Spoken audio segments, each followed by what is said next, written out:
Welcome to వార్త. నేను దేవా. తెలంగాణ సీఎం రేవంత్ రెడ్డి నిర్వహించినటువంటి రైతు ఆశీర్వాద సభనైతే మాత్రం అది రైతు వంచన సభ అని బీఆర్ఎస్ సీనియర్ నాయకుడు అలాగే మాజీ మంత్రి ప్రస్తుత సిద్దిపేట ఎమ్మెల్యే హరీష్ రావు ఆరోపించారు. ప్రస్తుతం మనతో పాటు ఇదే విషయంపై మాట్లాడడానికి కాంగ్రెస్ మీడియా కమిటీ చైర్మన్ సామా రామ్మోహన్ రెడ్డి గారు ఉన్నారు. చెప్పండి సార్, రైతు ఆశీర్వాద సభ కాదు రైతు వంచన సభ అని హరీష్ రావు చెప్తున్నాడు. పచ్చకామర్లోడికి లోకమంతా పచ్చనే కనిపిస్తుంది. దాంట్లో కొత్తగా ఏముంది? ఎప్పుడు ఏడ్చేటోన్ని నవ్వాలని చెప్పి కోరుకోవడం మన తప్పు. ఎప్పుడు దోసుక తినేటోని దగ్గర నుంచి ప్రజలకు సేవ చేయాలని కోరుకోవడం మన తప్పు. ఎప్పుడు అబద్ధాలు చెప్పేటటువంటి వాడు నిజాలు చెప్పాలనుకోవడం కూడా మన తప్పే. ఇవన్నీ లక్షణాలు ఉంటున్నటువంటి హరీష్ రావు గారు, లేకపోతే వాళ్ళ కుటుంబము, వాళ్ళ మామ కేసీఆర్ దగ్గర నుంచి మొదలు పెట్టుకుంటే కుటుంబ సభ్యులందరూ కూడా బందిపోటు ముఠా కొల్లగొట్టినట్టు ఈ రాష్ట్రాన్ని కొల్లగొట్టిన సంగతి మనందరికీ తెలుసు. రైతుల నోటికాడి బుక్కని ఎట్లా దూరం చేసిరో మనకు తెలుసు. కుప్పల మీద రైతులు చచ్చిపోతే కనీసం స్పందించినటువంటి ఒక దున్నపోతుతో తోలుంటున్నటువంటి వాళ్ళు ఇలా అనేటటువంటి సంగతి కూడా అందరికీ తెలుసు.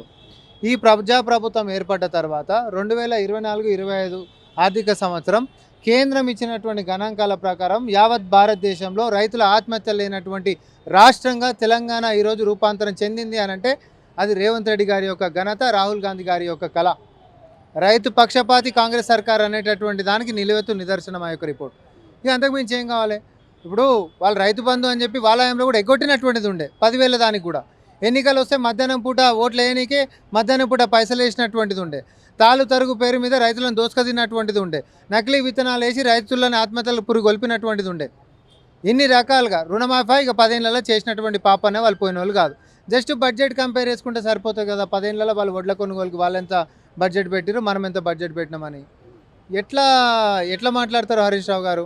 మీకు విలువ లేదు కాబట్టి, మీ కార్యక్రమాలకు జనాలు వస్తలేరు కాబట్టి కూసోగొప్ప వచ్చినటువంటి ఆ జనాలను కూడా కూర్చోండి వెళ్ళిపోకూడదని బతులు ఆడుకునేటటువంటి పరిస్థితి వచ్చింది.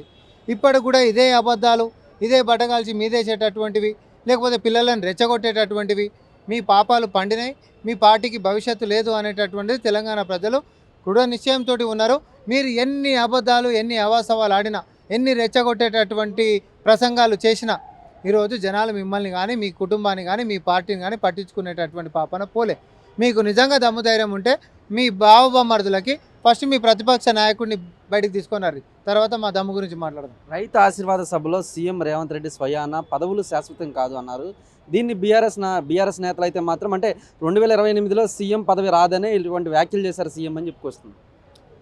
ఇప్పుడు శాశ్వతం కాదు అనేటటువంటిది ఒక పెద్దరికంలో మాట్లాడినటువంటి మాట, విఘ్నత కూడుకున్నటువంటి మాట.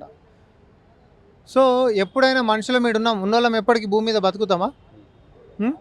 ఇప్పుడు బీఆర్ఎస్ వన్ వాదన ఎట్లుందనంటే భూమి మీద వచ్చిన వాళ్ళందరం ఎప్పటికీ బతుకమా నాసంటోడు అన్నాడు అనుకో, చూసినావా రేపు పొద్దున చచ్చిపోతాడు కాబట్టి ఈరోజు మాట్లాడుతుండే ఇట్లా అని అంటారు ఎవరన్నా? అధికారం కూడా అందరికీ శాశ్వతం కాదని అందరికీ తెలుసు. ఎల్లకాలం అయితే నువ్వే అధికారంలో ఉండవు కదా. ఆ వాస్తవాలని చెప్పారు. సో వచ్చినన్ని రోజులు ఆ అధికారాన్ని ప్రజలకు చేసేటటువంటి పనులే ఎప్పటికీ గుర్తుండిపోతాయి అనేటటువంటి ఉద్దేశంతో ముఖ్యమంత్రి గారు మాట్లాడినరు.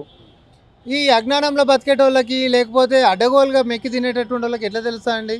అంటే ఫైనల్గా బీజేపీ జాతీయ అధ్యక్షుడు నితిన్ నబీన్ పర్యటనతో తెలంగాణలో బీజేపీ గ్రాఫ్ పెరిగింది. జిహెచ్ఎంసీ ఎన్నికల్లో 2028 ఎన్నికల్లో మేమే గెలుస్తామని బీజేపీ గంటాపదంగా ధీమా వ్యక్తం చేస్తుంది. ఈ రోడ్ అవతలనే బీజేపీ పార్టీ ఆఫీస్ ఉంటుంది. ఈ రోడ్ ఇతలో అడుగుపరి బీజేపీ జాతీయ అధ్యక్షుడు వచ్చిందంట తెలుసా నోడు అని అంటే నువ్వు అన్నట్టు సక్సెస్ అయినట్టు పో. తెలియదు సార్ ఆయన ఓడు అని అన్నాడు అనుకో, అది ఫెయిల్ అయినట్టు. బీజేపీ జాతీయ అధ్యక్షుడు నితిన్ నబీన్ తెలంగాణ పర్యటన అట్టర్ ఫ్లాప్. వాళ్ళ సొంత కార్యకర్తలు రాలే, వాళ్ళ పార్టీలో ఉంటున్నటువంటి కుమ్ములాటలు అట్లిట్లా లేవు. బయటికి వచ్చి అందరినీ గిట్ట తీసుకొస్తే కుర్చీలు ఎత్తేసుకుంటారేమో అనేటటువంటి పరిస్థితి ఉంది. ఒక పక్క వాళ్ళ పార్టీ కార్యకర్తలకు వాళ్ళు చేస్తున్నటువంటి ద్రోహం. అరే 8 మంది ఎంపీలు, 2 కేంద్ర మంత్రులు, తర్వాత 8 మంది ఎమ్మెల్యేలు, అందరు కూడా పార్టీ బలోపేతం కాదు కార్యకర్తల సంగతి చూడండి అంటే పట్టించుకునే పాపన ఎవడు పోతలేడు అనేది చాలా స్పష్టంగా కనిపిస్తుంది. ఆయన వచ్చి ఏం మితబోత చేసిపోయిండు, ఇప్పటి నుంచి అన్న జనాలల్లో తిరుగుర్రి అని అంటే ఏంది? మొత్తం బీజేపీ నేతలంతా ముడుచుకొని ఇంట్లో పండినట్టే కదా మరి దాని ఉద్దేశం. అంటే వాళ్ళ జాతీయ అధ్యక్షుడు వచ్చి ఇప్పటి నుంచి అన్న ప్రజల్లో ఉండండి అన్నాడు. ఇన్ని రోజులు ప్రజల్లో లేనట్టే కదా.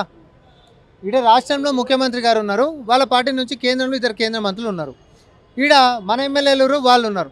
కేంద్రంకి ఇచ్చి నువ్వు తీసుకొని రావాల్సినటువంటి ఏ ఒక్క పనైనా 8 మంది ఎంపీలు కానీ 2 కేంద్ర మంత్రులు చేసిండ్రా? ఏ రోజైనా అడ్రస్ చేసిండ్రా? నీ కాంట్రిబ్యూషన్ ఏంది? నీ ప్రోగ్రెస్ రిపోర్ట్ ఉంటే తెలంగాణ ప్రజలు ఎంటర్టైన్ చేస్తారు, లేకపోతే ఏం చేస్తారు? డిలీట్ చేసిరు గతంలో, ఇప్పుడు షిఫ్ట్ డిలీట్ చేస్తారు. చూశారు కదా, మొత్తం మీద కనుక మనం చూసుకున్నట్లయితే ఈ బీజేపీ జాతీయ అధ్యక్షుడు నితిన్ నబీన్ పర్యటన కనుక తెలంగాణలో పూర్తిగా అట్రప్లాప్ అయిందని అయితే మాత్రం మీడియా కమిటీ చైర్మన్ సామా రామ్మోహన్ రెడ్డి చెప్పుకొచ్చారు. కెమెరామెన్ కార్తిక్తో దేవా, వార్త, హైదరాబాద్.